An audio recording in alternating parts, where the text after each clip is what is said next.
भक्ति काल की जब शुरुआत करेंगे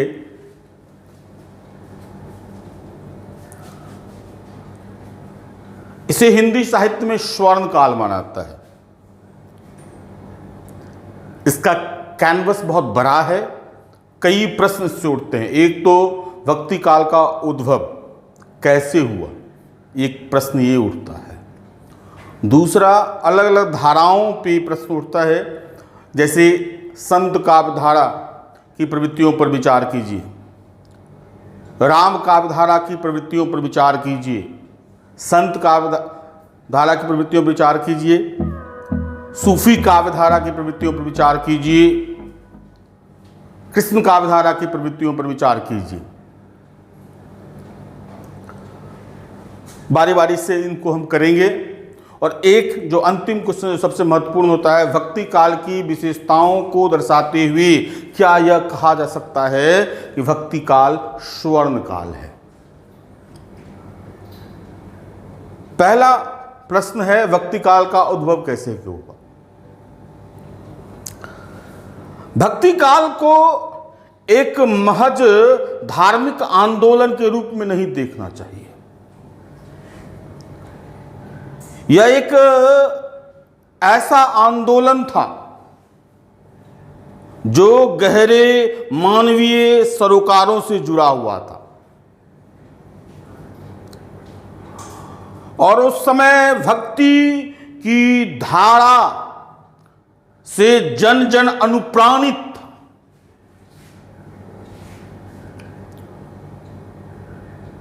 और यह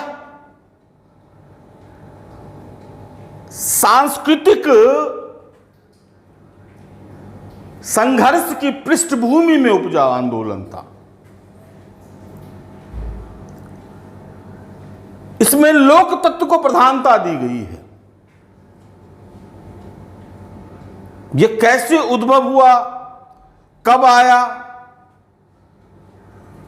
इस संदर्भ में विद्वानों में मतभेद है। यह धारा कैसे उपजी, इस संदर्भ में विद्वानों में मतभेद है। अलग अलग विद्वान अपनी अपनी विचारधारा के अनुसार अपना अपना मत रखते हैं। भक्ति काल पर सबसे पहली टिप्पणी जॉर्ज ग्रेसन की है। और ये मैं बता दूं कि उन्होंने ही पहली बार कहा कि भक्ति काल स्वर्ण काल है।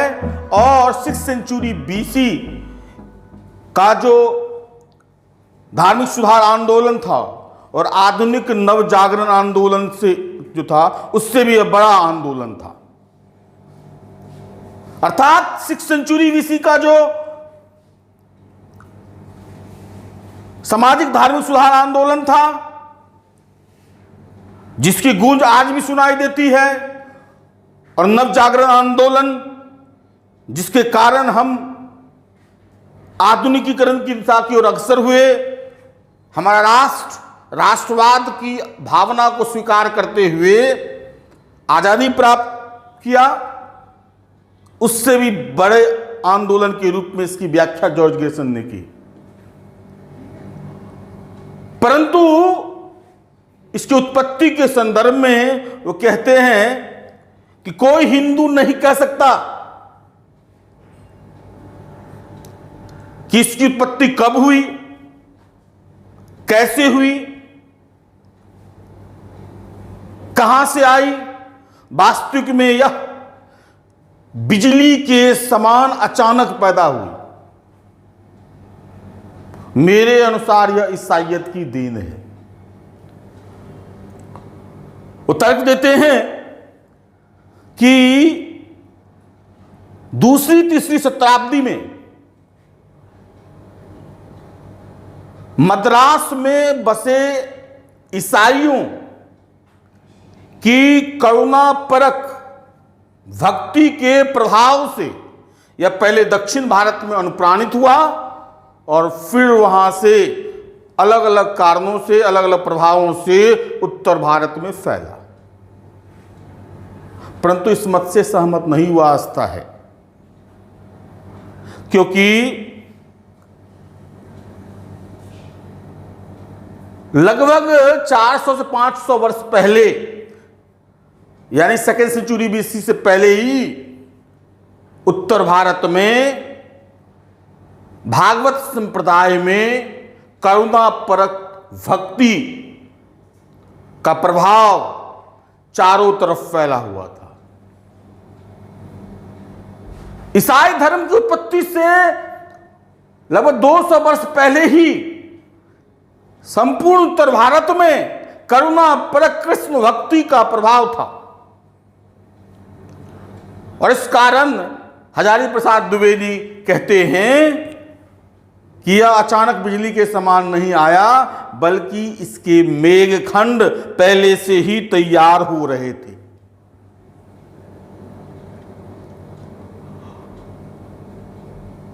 इसके अलावा ताराचंद,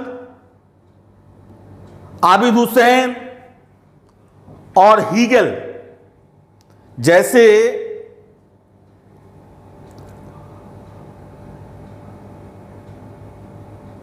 इतिहासकार थे। ये सारे याद रखिएगा। एक तो जॉर्ज ग्रेशन हुआ और ये जो दूसरा ताराचंद, आबिद हुसैन और हीगेल, ये तीनों इतिहासकार थे। इन्होंने भक्ति आंदोलन के उद्भव में इस्लाम के आक्रमण को प्रमुख कारण माना है।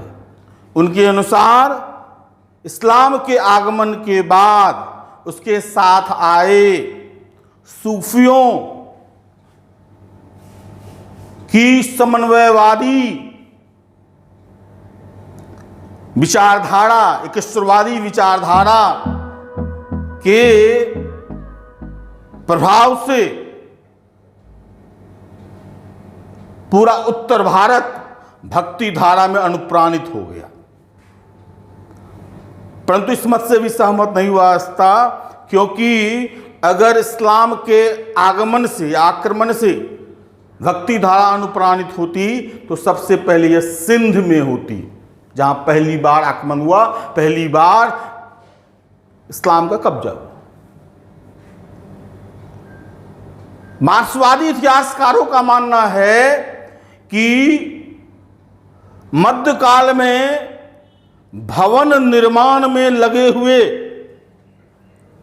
मार्क्सवादी कहते हैं भवन निर्माण, गौर कीजिएगा, भवन निर्माण में लगे हुए लोगों की आर्थिक सशक्तिकरण के बाद उनमें सामाजिक सशक्तिकरण की भूख जगी और उसी सामाजिक सशक्तिकरण की भूख ने उन्हें भक्ति धारा की ओर अनुप्राणित किया। वे ऐसे संतों या पथ प्रदर्शकों की ओर झुके जिसके यहां निम्न वर्गों को भी ऊंचा स्थान था अगर वो आर्थिक रूप से सशक्त था। तो जो निम्न वर्ग भवन निर्माण क्रिया में आर्थिक रूप से सशक्त हुए तो उनकी सामाजिक भूख का परिणाम है। इस मत से भी सहमत नहीं हुआ जाता है कि जितने भी भक्तिकार थे या जितने भी भक्ति कालीन संत थे उसमें से एक भी भवन निर्माण की प्रक्रिया से नहीं जुड़े हुए थे। इस संदर्भ में सबसे प्रसिद्ध परंतु सबसे विवादास्पद मत रामचंद्र शुक्ल का है। उनका मानना था कि इस्लाम के आक्रमण के कारण ही उत्तर भारत में भक्ति की धारा बही।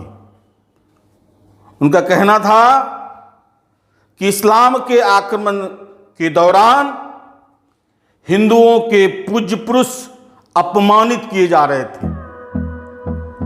उनके मंदिर तोड़े जा रहे थे, शिवालय नष्ट किए जा रहे थे। ऐसे वातावरण में अपने पौरुष से हताश जाति के लिए भगवान के शरण में जाने के अलावा और कोई दूसरा उपाय ही क्या था? ये रामचंद्र शुक्ल कहते हैं, गौर कीजिएगा। यानी उनका मानना है कि संपूर्ण भक्ति काल की जो भक्ति धारा है वो हताश मानसिकता से ग्रसित धारा है। अपने पौरुष से हताश होने के बाद वो मंदिरों और शिवालयों के पीछे चले गए। परंतु अगर भक्तिकारों की रचनाओं को देखेंगे तो कहीं भी आपको हताशा की मानसिकता नहीं नजर आती है। कबीर ने अपने समय में राजा हो सामंत सबको खुली चुनौती दी। तुलसी कहते हैं अब का तुलसी होएंगे सिकरी के मनसबदार। उसी तरह भक्तिकार ने कहा संतन को सिकरी सो का को काम, संतन को सिकरी सो को काम, आवत जात पनैया टूपी टूटी बिसर गयो हरि नाम। ये खुली चुनौती है और अपने पौरुष से हताश पराजित लोगों के द्वारा ऐसी खुली चुनौती नहीं दी जा सकती है। इसलिए इस्लाम के आक्रमण से हताश लोग के द्वारा भक्ति की उपज की मान्यता से सहमत नहीं हुआ जाता है। वैसे भी रामचंद्र शुक्ल कहते हैं कि भक्ति का जो सोता दक्षिण से निकला उसे उत्तर भारत में इस्लाम के आगमन ने 16 आने में 12 आना उत्प्रेरक का काम किया।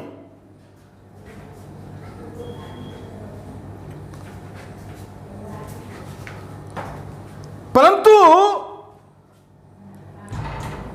अगर इन मतों को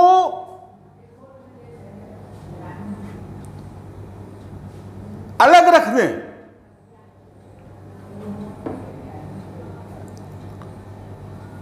तो इसकी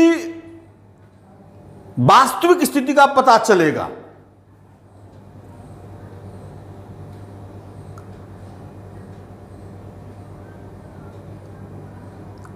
इस बात में मतिकता है सभी साहित्यकारों में कि भक्ति की धारा दक्षिण के अलवारों में अनुप्राणित हुई और उससे धीरे धीरे उत्तर भारत में आया। अलवार संतों ने जन भाषा में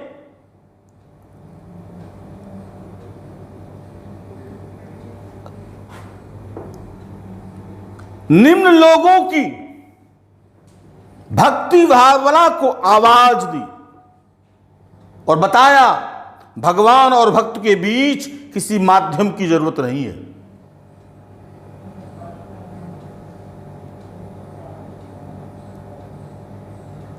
इस संदर्भ में शंकराचार्य के द्वारा वेदों की पुनर्व्याख्या अद्वैतवादी दर्शन के क्रम में यह बताना कि ब्रह्म सत्य है जगत मिथ्या के विरोध में कई मत उत्पन्न हो गए।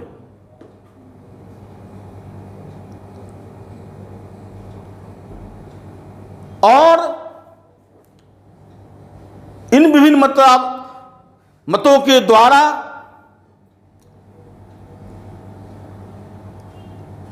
भक्ति का आधार तैयार हुआ।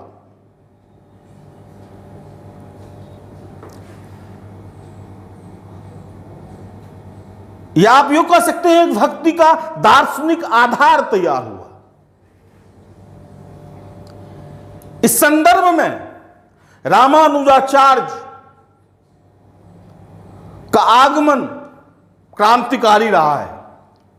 उन्होंने भक्ति को ज्ञान से, भावना को विचार से, भक्ति को ज्ञान से, भावना को विचार से और शास्त्र को लोक से मेल कराकर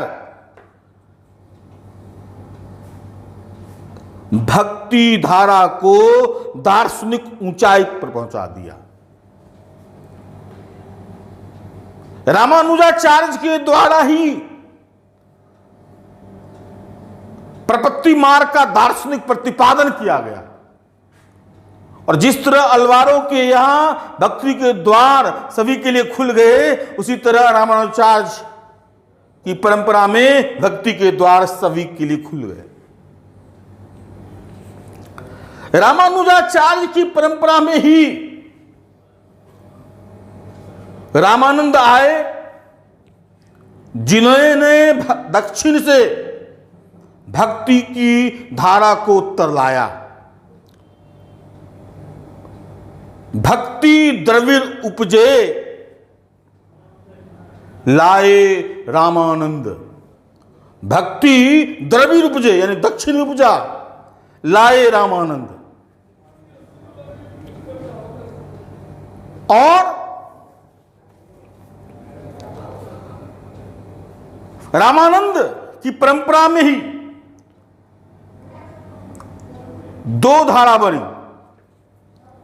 एक निर्गुण राम, एक सगुण राम।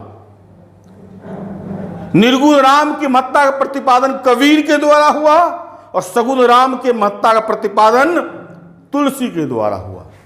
यह क्रमबद्ध रूप से रामानंद तुलसी और रामानंद कबीर और तुलसी की ओर गया। और इससे एक भक्ति की धारा जन जन तक फैली।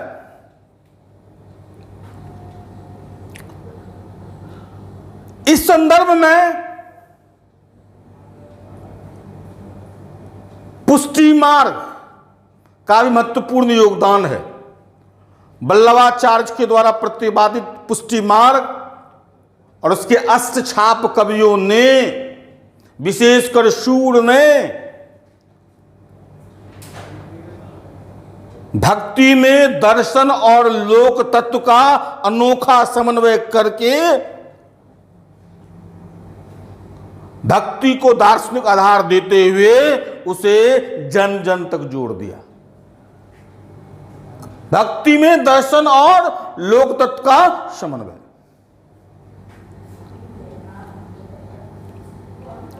कृष्ण के लीला सर्जक, लोक रंजक स्वरूप की धारा इन्हीं अष्टछाप कवियों के द्वारा दार्शनिक स्वरूप के साथ जन जन तक पहुंचाया गया।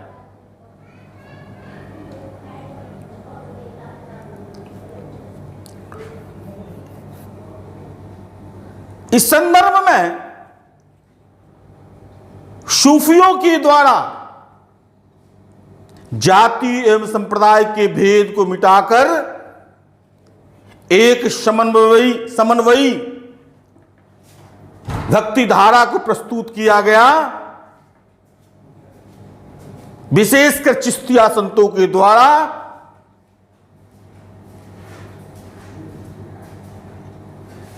जिसने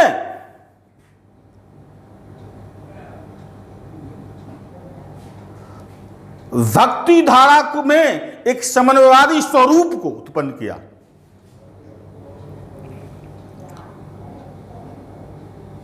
अतः हम कह सकते हैं विशेषकर हजारी प्रसाद द्विवेदी ने कहा था कि भक्ति के मेघखंड हमारे यहां पहले से ही, भक्ति के बादल पहले से ही उमड़ घुमड़ रहे थे। यह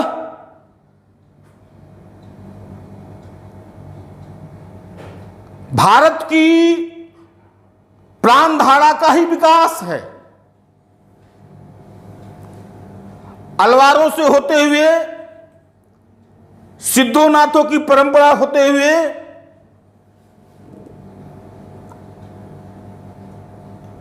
रामानुजाचार्य और रामानंद की परंपरा होते हुए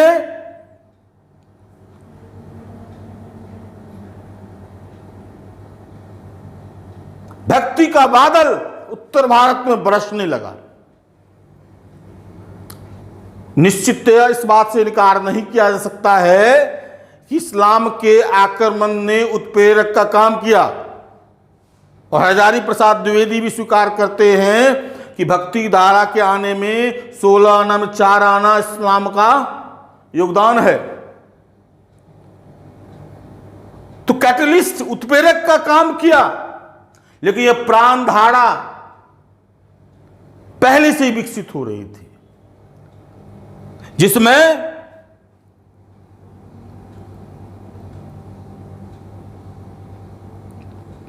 समानता का भाव, लोक तत्व का भाव, लोक भाषा का भाव,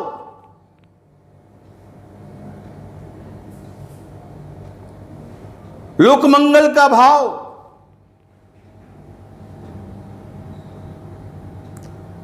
सर्वत्र गूंज रहा था, और इस्लाम के आक्रमण ने से और ज्यादा उत्प्रेरित कर दिया, और सांस्कृतिक संरक्षण, सांस्कृतिक चोट से रक्षा के भाव ने उनमें भक्ति धारा को और ज्यादा अनुप्राणित कर दिया। लेकिन इसका सोता दक्षिण ही था। धन्यवाद।